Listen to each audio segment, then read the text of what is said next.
Shalom, bien-aimés dans le Seigneur. Shalom, frères et sœurs, de tous qui nous suivez partout dans le monde. Je vous salue dans le précieux nom de notre Seigneur Jésus-Christ. C'est votre frère, le docteur William Beneshai, qui voudrait une fois de plus vous parler de la part de notre Seigneur Jésus-Christ. Nous allons prier.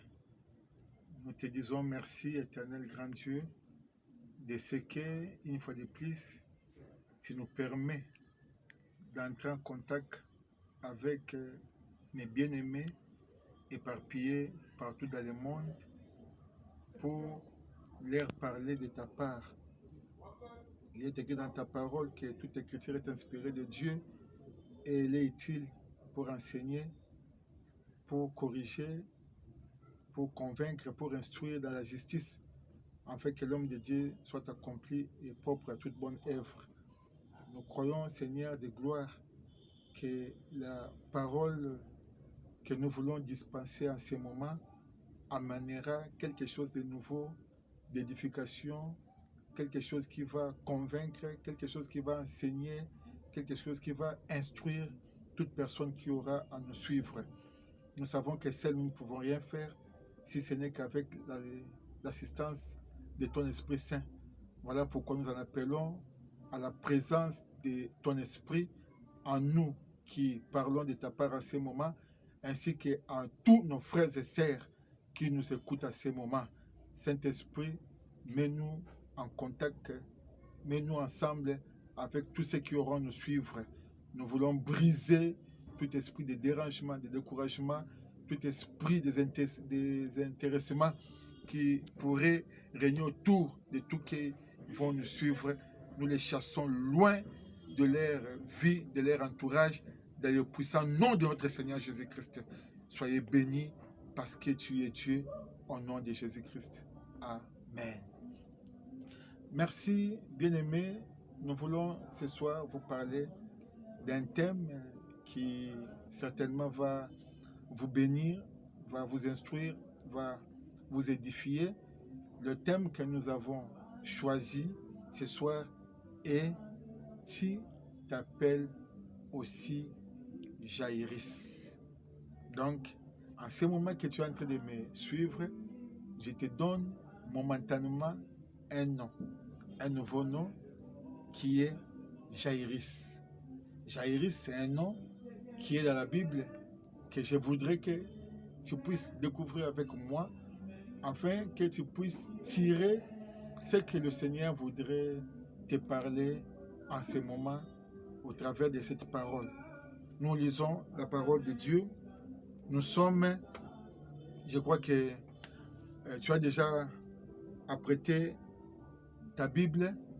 Nous sommes dans l'évangile de Luc, chapitre 8. Nous lisons à partir du 40e verset. Nous lisons dans le précieux nom de notre Seigneur Jésus-Christ. À son retour, Jésus fut reçu par la foule, car tous l'attendaient. Et voici, il vint un homme nommé Jaïris, qui était chef de la synagogue. Il se jeta à ses pieds et le supplia d'entrer dans sa maison, parce qu'il avait une fille unique d'environ 12 ans qui se mourait. Pendant que Jésus y allait, il était pressé par la foule. Or, il y avait une femme atteinte d'une perte de sang depuis 12 ans et qui avait dépensé tout son bien pour le médecin, sans qu'aucun n'ait pu la guérir. Elle s'approcha par derrière et toucha les bords du vêtement de Jésus. En même instant, la perte de sang s'arrêta. Et Jésus dit, « Qui m'a touché ?» Comme tous s'en défendaient, Pierre et ceux qui étaient avec lui dirent, « Maître, la foule t'entoure et te presse. Et tu dis, qui m'a touché ?» Mais Jésus répondit, « Quelqu'un m'a touché car j'ai connu qu'une force était sortie de moi. La femme, se voyant découverte, vint toute tremblante, se jetant à ses pieds et déclara devant tout le peuple pourquoi elle l'avait touchée et comment elle avait été guérie à l'instant. Jésus lui dit, ma fille, ta foi t'a sauvée. Va en paix. Comme il parlait encore, survint le chef de la synagogue, quelqu'un disant, ta fille est morte, n'importune pas le maître. Mais Jésus, ayant entendu cela, dit au chef de la synagogue, ne crains pas, crois seulement et elle sera sauvée. Lorsqu'il fut arrivé à la maison, il ne permit à personne d'entrer avec lui, si ce n'est à Pierre, à Jean et à Jacques, et au père et à la mère de l'enfant. Tous pleuraient et se lamentaient sur elle. Alors Jésus dit, ne pleurez pas, elle n'est pas morte, mais elle dort. Et il se moquait de lui, sachant qu'elle était morte. Mais il la saisit par la main et dit d'une voix forte, enfant, lève-toi. Et son esprit revint en elle, et à l'instant, elle s'éleva, et Jésus ordonna qu'on lui donnât à manger. Donc, nous venons de lire Luc, chapitre 8, à partir du verset 40 jusqu'au verset, je suis au verset 50. Ok. Gloire à Jésus. Non, jusqu'au verset 54. Ok. Je disais, bien-aimé le Seigneur, nous sommes en train de parler de ce thème que j'ai intitulé Jaïris. Et je disais que toi, maintenant là, tu t'appelles Jaïris. Pourquoi nous voulons parler de cet homme? D'abord, la Bible est en train de nous définir l'homme. Il dit, Jaïris, c'était un homme qui était chef de la synagogue.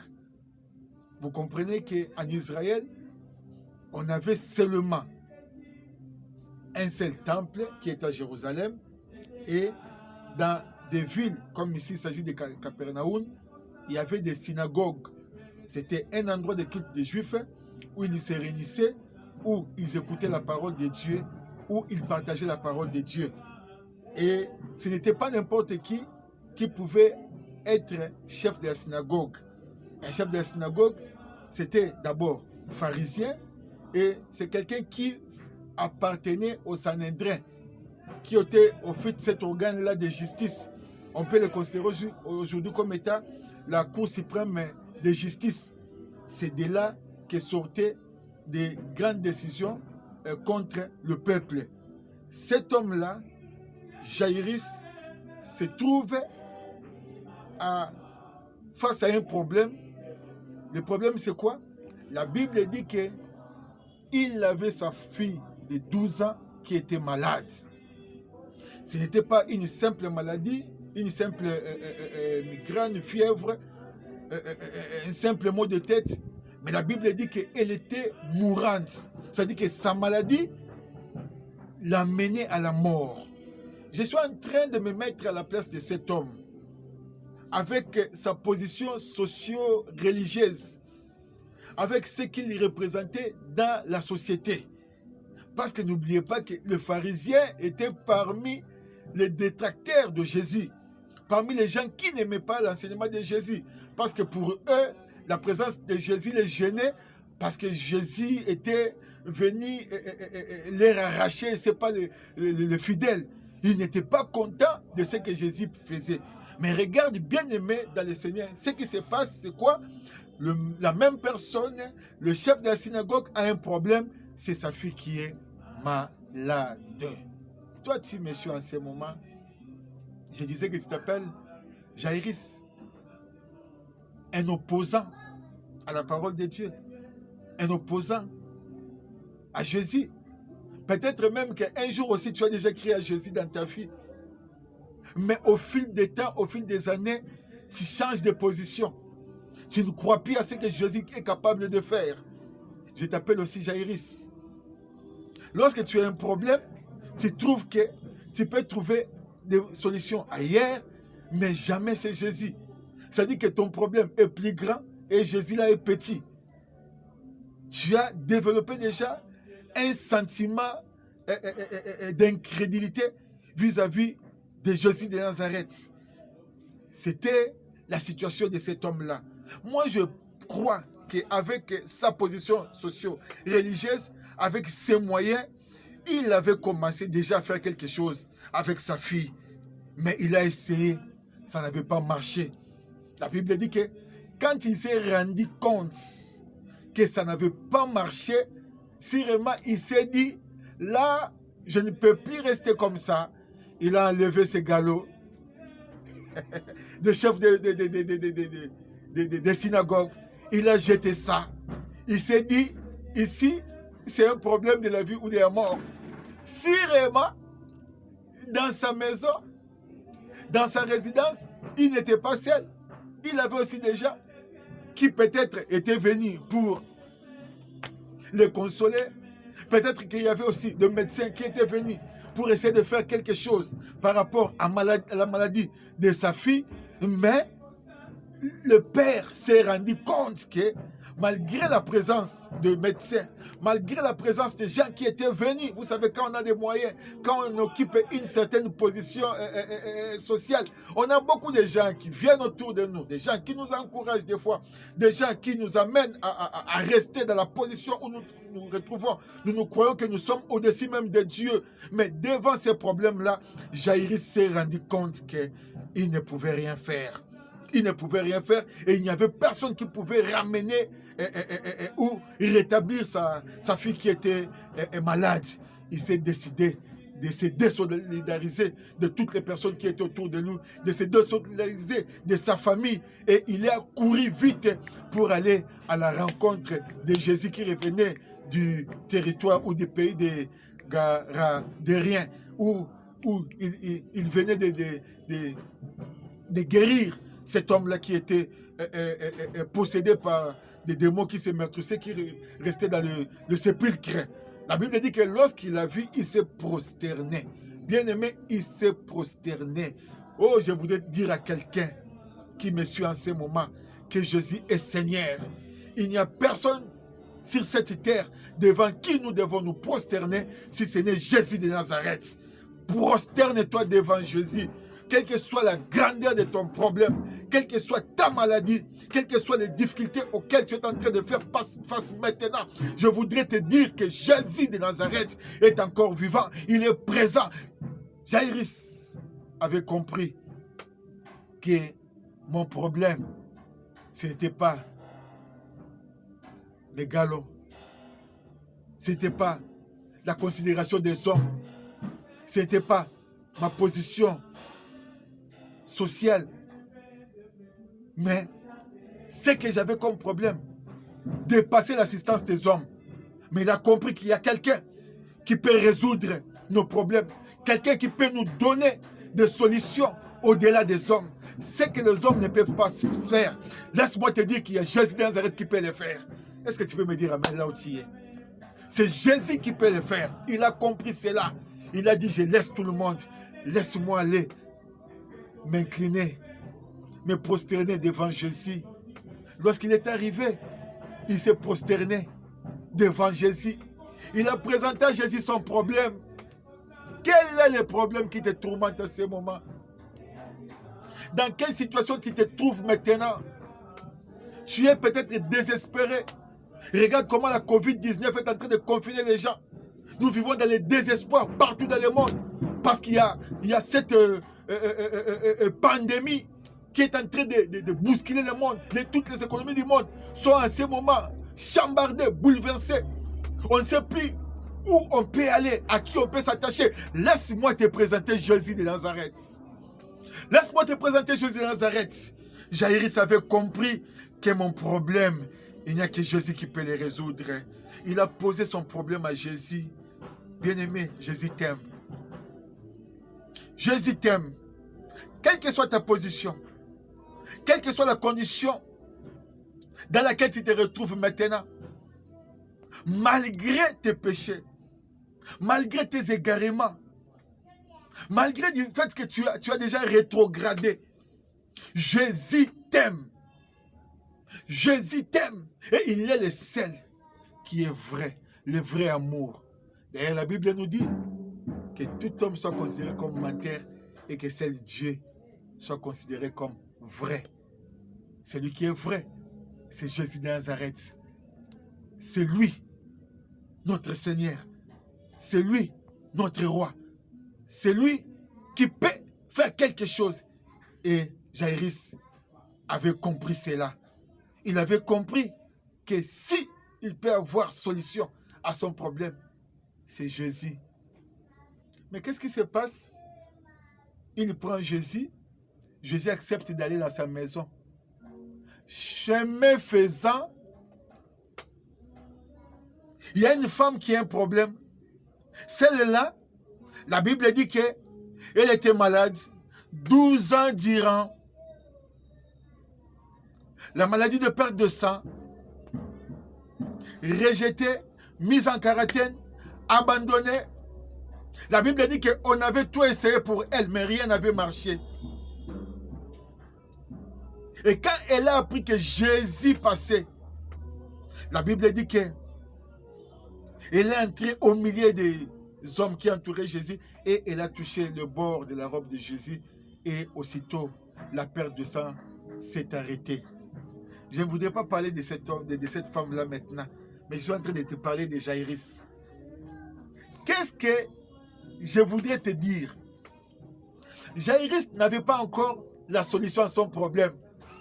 Mais sur la route avec Jésus, il y a une autre personne qui a la solution, alors que lui-même qui a déplacé Jésus. Parce que si Jaïrus n'avait pas déplacé Jésus sur ce chemin-là, sur cette route-là, la femme-là n'allait pas rencontrer Jésus. Donc, on peut dire que la femme de perte de sang a rencontré Jésus grâce à Jaïrus qui est allé le prendre pour l'amener à guérir sa fille qui était malade. Oui, peut-être tu as Jésus, tu vas me dire, mais non mon frère, j'ai déjà accepté Jésus dans ma vie comme mon Seigneur et mon Sauveur. Je sers Dieu, mais je suis toujours dans la difficulté, les choses ne marchent pas. Mais par contre, les gens qui sont à côté de moi, il y a des gens qui témoignent, les gens qui voient ceux qui voient la main de Dieu. Mais moi, je ne la vis pas encore. Laisse-moi te dire que lorsque tu vois quelqu'un à tes côtés être béni, lorsque tu vois quelqu'un à tes côtés voir la manifestation de la main de Dieu dans sa vie, laisse-moi te dire que la bénédiction de Dieu aussi t'entoure. Laisse-moi te dire que la main de Dieu aussi t'environne. Lorsque Dieu fait quelque chose avec une sœur, avec un frère, c'est tout simplement pour te dire qu'il est vivant. Ce qu'il a fait avec l'autre, il pourra le faire aussi avec toi. Dis amen là où tu me suis. Non seulement ça, après le miracle, la Bible dit que survint les gens de chez la maison de Jaïrus qui viennent lui dire que arrête d'importuner le maître. Arrête d'importuner le maître. Ta fille est déjà morte. Bien-aimé, les gens de la maison de Jaïrus, nous en avons beaucoup sur cette terre. Des gens qui viendront nous décourager. Les gens qui viendront nous dire que vous êtes en train de suivre ce Jésus-là. Qu'est-ce que vous avez déjà gagné? Regarde comment vous souffrez. Regarde cette maladie. Combien de temps ça a déjà pris? Regarde le chômage dans lequel tu es en train de croupir.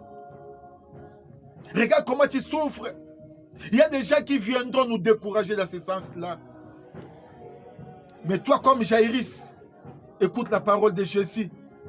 Il a dit, ne crains pas. Crois seulement. Toi, Jaïrus, ne crains pas. Crois seulement. Crois seulement. Et Jaïrus a cru. Il n'a pas regardé les gens qui lui parlaient, mais il a regardé, il a écouté Jésus. Et quand ils sont arrivés chez Jaïrus, la Bible dit que quelque chose s'est passé. La fille était ressuscitée. La fille qui était déjà morte à cause de la présence de Jésus. Quand Jésus est entré, la Bible dit qu'elle a dit à la jeune fille, lève-toi. Et la jeune fille s'est levée. Oh, que toi qui m'écoutes, toi qui es Jaïrus, Jésus entre encore dans ta maison ce soir.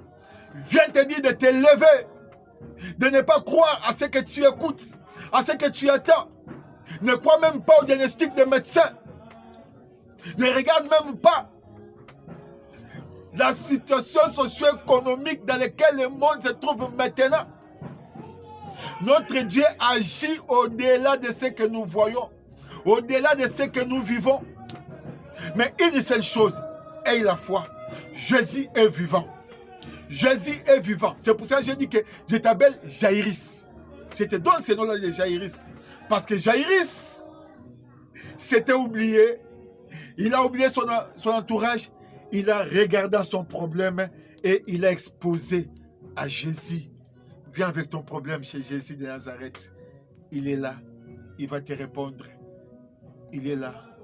Je vais prier avec toi parce que je crois que cette parole que tu écoutes ce matin, ce soir, selon l'ère à laquelle tu es en train de me suivre, est pour toi. Tu es dans le désespoir. Mais moi, je te présente Jésus de Nazareth. Il est là prêt pour toi. Ce qui est impossible pour toi n'est pas impossible pour Dieu. Il est là. Je voudrais prier pour toi. Si tu peux fermer tes yeux. Robo Sakaria Bashinta Koroboshe. Yandaba Sakoria Bashike. Dieu Tout-Puissant. Jésus de Nazareth. Je voudrais prier pour quelqu'un qui m'attend à ce moment. Quelqu'un qui me regarde à ce moment, mon Dieu, mon roi. Tu connais son problème. Tu sais ce qui est en train de les tourmenter à ce moment. Il y a des gens qui ont des vies déjà accablées, submergés dans les problèmes. Il y a des gens qui vivent maintenant sans paix, sans espoir. Laisse que Seigneur de gloire, par cette prière, tu touches quelqu'un, Seigneur de gloire. Que tu touches quelqu'un qui me suit à ce moment. Sois guéri de ta maladie. Je ne sais pas si c'est la COVID-19, si c'est le sida, l'hépatite, je ne sais pas de quelle maladie tu souffres maintenant par rapport au diagnostic des médecins. Mais moi, je sais une chose. Jésus-Christ est le même hier, aujourd'hui, éternellement. J'ordonne à cette maladie de quitter ton corps. Maintenant, au nom puissant de Jésus, qu'il quitte ce corps. De la même manière que Jésus a dit à cette femme, à la fille de Jaïrus, jeune fille, lève-toi. Moi aussi, je te dis, lève-toi, jeune fille. Lève-toi, lève-toi de ta maladie. Lève-toi maintenant, lève-toi maintenant. Jésus est Seigneur, lève-toi. Il peut faire quelque chose que tout esprit impur qui dérange ta vie.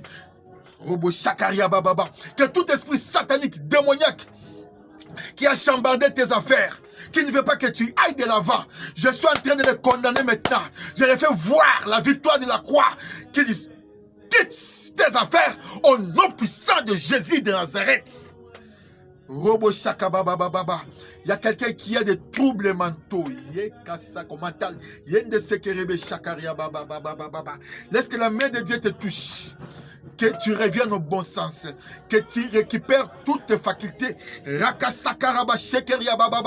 Sois guéri au nom puissant de Jésus. Au nom puissant de Jésus. Au nom puissant de Jésus. Au nom puissant de Jésus. Jésus est Seigneur. Jésus est Seigneur.